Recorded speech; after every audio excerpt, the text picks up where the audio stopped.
Hello guys, good morning. അപ്പോൾ ഞാൻ രാവിലെ എണീറ്റ് നേരത്തെ ഞങ്ങൾക്കൊരു സ്ഥലം വരെ പോകാനുണ്ട്. ഞാൻ രാവിലെ തന്നെ ഉപ്പുമാവ് കഴിച്ചു. എൻ്റെ ഫ്രണ്ട് ഉണ്ടാക്കിയ ബീഫ് റോസ്റ്റും കൂടെ കഴിച്ചു.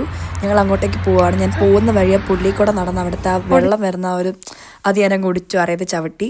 ഇതിവിടുത്തെ ഒരു ബാങ്കാണ്. ഞാൻ ഞെട്ടി ബാങ്ക് കണ്ടപ്പോൾ. നമ്മുടെ നാട്ടിലെ ബാങ്ക് പോലെ നല്ല അടിപൊളി ബാങ്കായിരുന്നു. അപ്പോൾ ബാങ്കിൽ നിന്ന് ഞങ്ങൾ പുറത്തേക്ക് ഇറങ്ങിയപ്പോൾ തൊട്ടടുത്തൊരു കൺവീൻസ് സ്റ്റോർ കണ്ട് അവിടെ ഞങ്ങളൊരു കൊറിയൻ ഡ്രിങ്ക് ട്രൈ ചെയ്തു. അപ്പോൾ അടുത്തൊരു മാർക്കറ്റ് കണ്ടു. ആ മാർക്കറ്റിൽ കൂടെ കയറാന്നൊക്കെ ഫ്രഷ് റോസ് കണ്ടോ, നമ്മുടെ കണ്ണിമാങ്ങ പോലത്തെ സാധനമാണിത്. ഇതിവിടെ ഭയങ്കര വില ഇതിന്. നമ്മുടെ കണ്ണിമാങ്ങയുടെ അതേ ടേസ്റ്റാണ്. സ്ട്രോബെറി വാങ്ങിയിരിക്കുകയാണ് ഗായ്സ്, 10 സ്ട്രോബെറി for 8,000. അങ്ങനെ ഞങ്ങളൊരു 10 സ്ട്രോബെറി ഒരു 8,000 സോംസിന് വാങ്ങി. അവിടെ ഇന്ന് തിരക്കിയപ്പോൾ 1 കിലോ സ്ട്രോബെറിക്ക് 380 രൂപയാണ്. നാട്ടിലെൻ്റെ അറിവനുസരിച്ചിട്ട് അത്യാവശ്യം ഇച്ചിരി എക്സ്പെൻസീവ് ആണ് സ്ട്രോബെറി. അങ്ങനെ സ്ട്രോബെറി എല്ലാം കഴിച്ച് നേരെ ഞങ്ങൾ പോയത് നമ്മുടെ പള്ളിയിലേക്കാണ്. ബിക്കോസ് അന്ന് പെസഹ വ്യാഴമായിരുന്നു. ഇവിടെ കുർബാനയുണ്ട്, വൈകുന്നേരമാണ്. റഷ്യനും കൊറിയനും ഇംഗ്ലീഷും മാസം മിക്സ് ആയിരുന്നു. അങ്ങനെ കുർബാന എല്ലാം കൂടി ഹാപ്പി ആയിട്ട് തിരിച്ച് ഞങ്ങൾ അപ്പാർട്ട്മെൻറ്റിലേക്ക് പോയി. Bye bye.